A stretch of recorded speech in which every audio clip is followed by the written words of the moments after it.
Dr. Poovey said that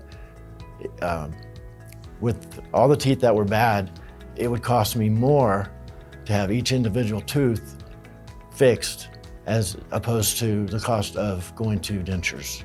To me, the cost of this whole process was worth it to me, to get rid of bad teeth and get some good teeth.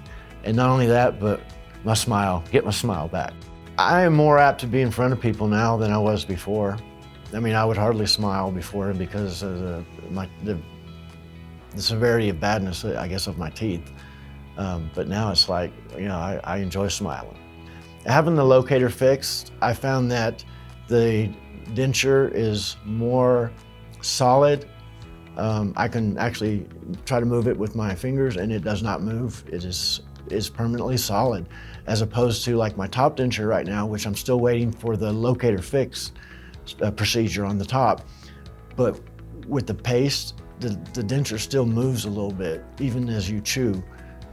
And that's one thing that I definitely like about the locator fix is that when you eat, it doesn't move. With the locator fixed on the bottom already, I can't wait until my next appointment to get the tops locator fix done. So that way I have a complete smile.